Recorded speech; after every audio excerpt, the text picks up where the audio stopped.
या तिन्ही गावांच्या समस्यासाठी या ज्या समस्या ज्या आता महापालिकेच्या प्रशासनामार्फत आता ते सुरू आहे त्या संदर्भात जो उद्रेक या तिन्ही गावामध्ये झालेला आहे आणि त्या उद्रेकातूनच आम्हाला कायदेशीर मार्गदर्शन मिळावं, आम्हाला योग्य ते सल्ला नेतृत्व मिळावं या अनुषंगाने निलेश भाऊंना या इथे पाचारण केलेलं आहे.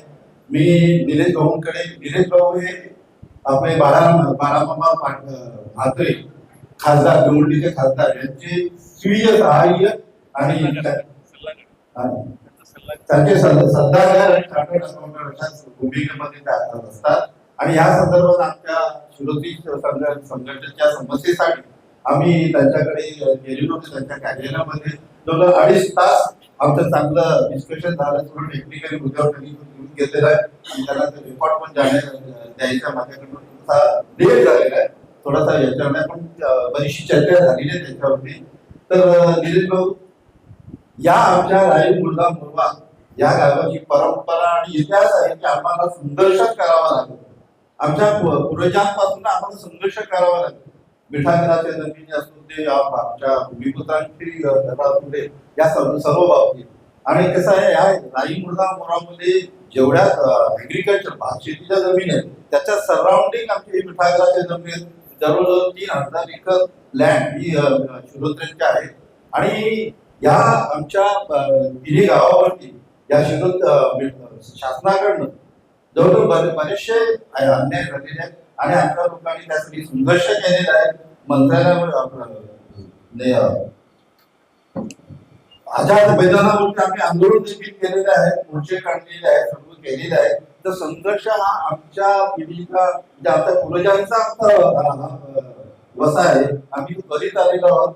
एवढं की पूर्वी टेक्निकली कायदेशीर दृष्ट्या आम्ही कमी पडत होतो. आमचे बरेचसे लोक आता प्रगल्भ झालेले आहेत आणि कायद्याच्या बाजूने आम्ही बऱ्याचशा लढा शासनाकडून प्रशासनाकडून देतो.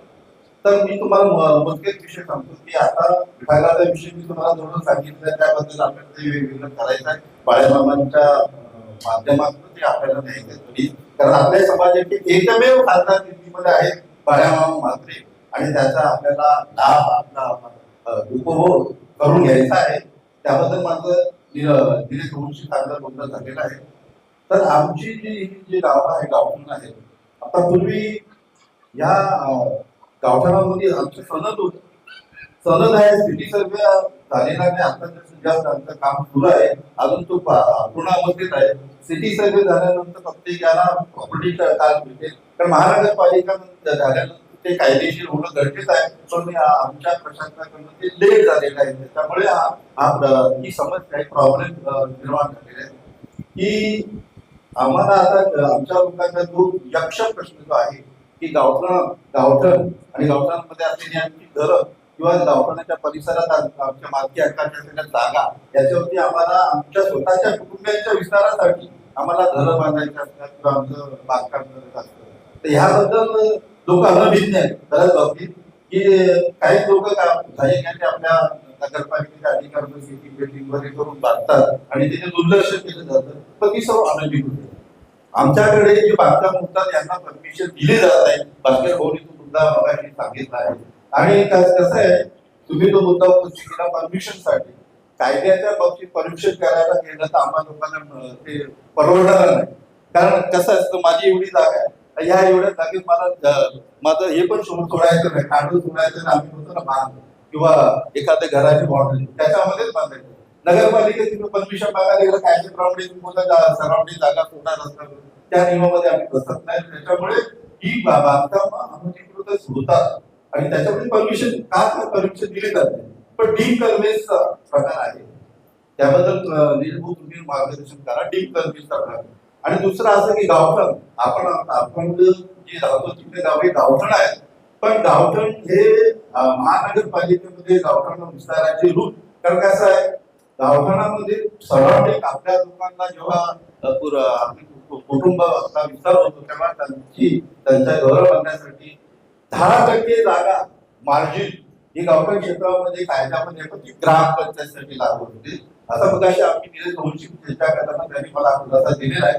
परंतु महानगरपालिकेचा क्षेत्र तो कायदा लागत नाही, परंतु राज्य शासनाकडे जर आपण बाजू मांडली आणि राज्य शासनाने जर आपल्याला ती परमिशन दिली तर गावठाण क्षेत्रामध्ये जे नियम लागू आहे ते आपण त्या ते नियम आपल्याला लागू होतील.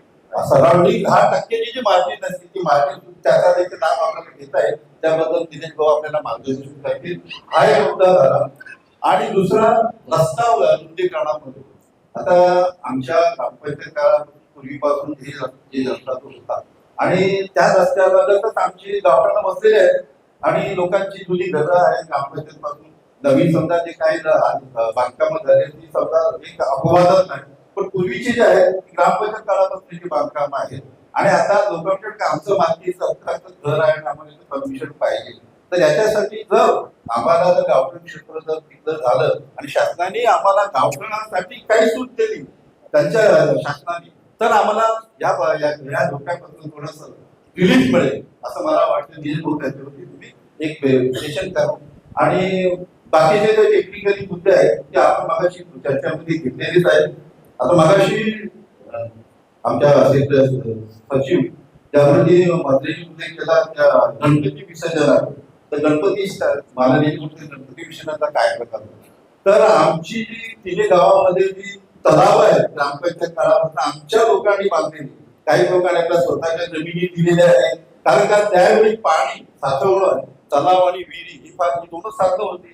तर ती जी आहे विहिरी म्हणा तलाव म्हणा हे आमच्या लोकांनी समाधानाने बनवलेले आहेत आणि काही लोकांच्या स्वतःच्या मालकीच्या जागा पण आहेत का तर त्यावेळी पाणी गावाला पाणी पुरवठा होणे महत्वाचं होतं तर त्यावेळी हे नळ वगैरे येत होते. आणि ती जी तलाव जी आहेत आता शासनाने गेल्या वर्षी जो एका हायकोर्टामध्ये याच्या संदर्भात पीयूपीच्या संदर्भात जो विषय आला आणि त्याच्या हायकोर्टाने आदेश दिले की जे नैसर्गिक जलस्रोत आहेत त्या नैसर्गिक जलस्रोतामध्ये गणपती विसर्जन 4 फुटा 6 फुटाच्या वरच्या मूर्तीचं विसर्जन करता येणार नाही. आणि त्यांनी आमच्या तिन्ही गावात जे गावकऱ्यांना बॅन लावलं आणि त्याला बंदी केली आणि त्यावेळी उद्रेक झाला रायगावातच उद्रेक झाला आणि काही आमच्या ग्रामस्थ प्रशांत म्हात्रे बऱ्याच ग्रामस्थांची गुन्हे दाखल झालेले आहेत. तर तो मुद्दा असा आहे की ही जी तलाव आहे ही आमची ग्रामकीच्या मालकीची आहे. ती कृत्रिम तलाव आहे, नैसर्गिक जलस्रोत नाही आहे ते. त्यांना गणपतीच्या मूर्ती विसर्जन करण्याची परवानगी प्रशासनाने द्यावी हा विषय आहे. तर अशा पद्धतीचे आमच्या या तिथे गावाचे निर्देश बरेच विषय आहेत पण मी तुम्हाला थोडक्यात सांगितलं का तुमचा वेळ जास्त घेत नाही. मी 2 शब्द माझे पूर्ण धन्यवाद. एक आज